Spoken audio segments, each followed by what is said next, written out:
With Chainsaw Man chapter 176, we start the chapter off with a flashback to a few weeks ago on the timeline where we see Yoru and she's sitting in a bathtub and she's testing out her powers, this time making a sword out of a bar of soap. And that's what's interesting here is that Mitaka and Yoru, they confirm something that you've probably been thinking for a while now as you've been going through Chainsaw Man Part 2, which is that they don't need to touch something or speak its name just to turn it into a weapon now. Their powers, they have clearly gotten stronger just as the story has been leading us to believe. And we see them making their final preparations for the upcoming battle with Chainsaw Man, but not without sowing more seeds of eventual conflict between the two women that share the same body, Yoru and Mitaka, and that conflict will eventually come to the surface, but it won't come to the surface right now. Yoru says that despite the increase in their power, their current power level, if we were to put it on a chart next to Denji's bar, Yoru and Mitaka, they would come up shorter than the combined power of Denji and Pochita when Denji transforms into Chainsaw Man. While people are growing more fear towards war and people are starting to remember war's name and the horrors of war, there are people who are fearing the power of Chainsaw Man because of the actions of those fake Chainsaw Mans that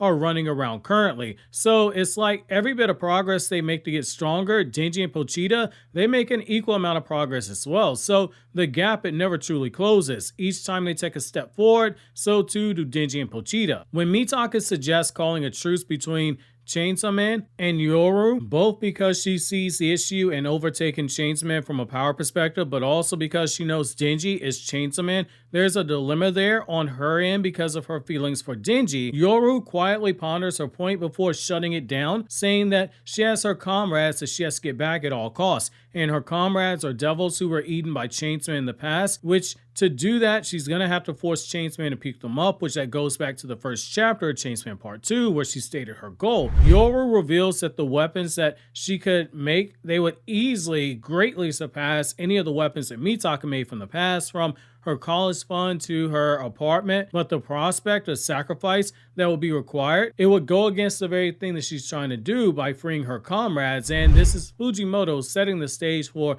the plot twist that will be coming up shortly, because as we've learned by now, wherever there is a, no pun intended, a nuclear option that is listed for a character, more often than not, it's going to get used, especially when a character like Yoru is as prideful as she is, where a big part of the reasoning for what she is doing is because she wants to prove herself as being above Chainsaw Man, and this is important. It just builds on all the small hints that we got earlier in part 2, where Yoru said that bullying exists in the devil world, and it's said without being directly said that she is a victim of bullying in the devil world, likely from her three sisters, Fami, the famine devil, Makima, the control devil, and whoever the death devil ends up being revealed to be. Think about our own world. So when people have been bullied, or there's somebody who's the youngest child out of a bunch of siblings, they have a tendency to have this chip on their shoulders to want to prove themselves to others because they're so used to being doubted or being looked past, even if it's just a stereotype and it holds no weight at all. It's still one that is so often used in literature because it's an effective one for a character building and internal conflict. It's a great way to take a character like Yoru, who you know as a reader that you know you shouldn't be rooting for, especially when you consider all the buildup that you had in Chainsaw Man Part 1, where you saw the suffering of Denji and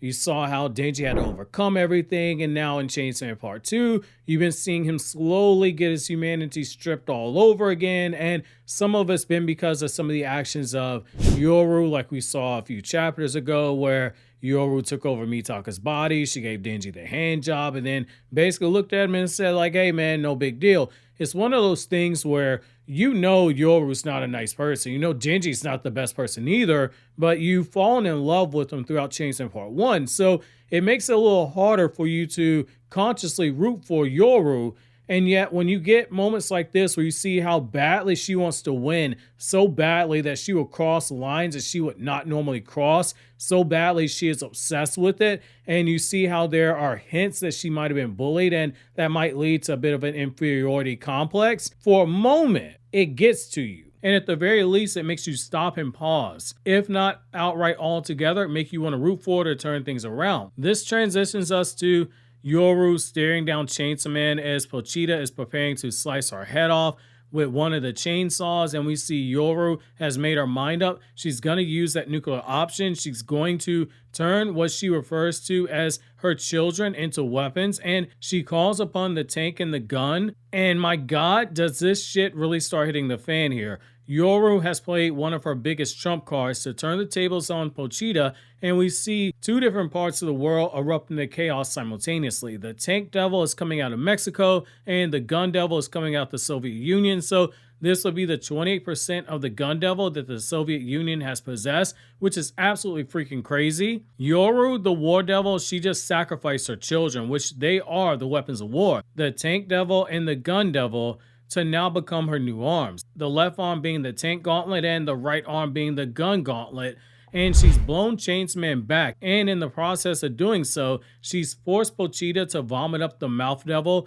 so now she can speak again. In short, this chapter was Yoru saying she heard all the fraud allegations, and she didn't just take them seriously, but she used them as motivation. And with just what she was able to do with the gun devil, it makes you really think what she could do if she got the nuclear weapons devil get coughed up like the way that she originally wanted, because the leveling up here by Yoru, it is insane right now. When you think about it, she went from being faced with certain death to now having turned the tables. With just 28% of the gun devil's power, one blow was enough to do this much damage to Pochita, which is crazy. Throw in the nuclear weapons devil for nuclear weapons, say a nuclear weapons sword, or the Nazi devil, or the World War II devil. There's something bigger being cooked here. Makima in part 1, she named several devils, but only 3 of them, the Nazi devil, the World War II devil, and the nuclear weapons devil, are the ones who have been associated with the war devil, which means that Yoru's power and her potential, they are crazy. One arm for defensive purposes, and it can also double as offensive purposes in the form of the tank devil, and the other arm in the form of 28% of the gun devil for pure offense. Round 2 of Pochita versus Yoru, it just got way more interesting because we went from a one-sided beatdown in the last chapter to now Yoru has leveled up and she's leveled the playing field potentially. This also makes you look at Pochita and realize that what we've been seeing with Pochita, it isn't anywhere near his full power, because this guy used to routinely box with the 4 horsewomen all by himself. And if Yoru can do this without using her full power, and Makima was strong enough to send Pochita flying into space in part 1, Jesus, this fighting we're about to see in the future when everyone is at their peak of power, is going to get insane. This, when coupled with the added characterization of Yoru, where she's showing her childlike nature and obsession with taking down Chainsaw Man and the lengths she's willing to go to in order to do so, it just makes you look at her character in a different way, because if we take her at her words, this is a mother willing to sacrifice her own children to secure a victory, or at the very least, get close enough to victory where she has a better chance to win. While that's going to be it for this newest Chainsaw Man chapter, and the next one won't be out for another 2 weeks, click here to watch more Chainsaw Man content, or click here for this new video from Anime Explained.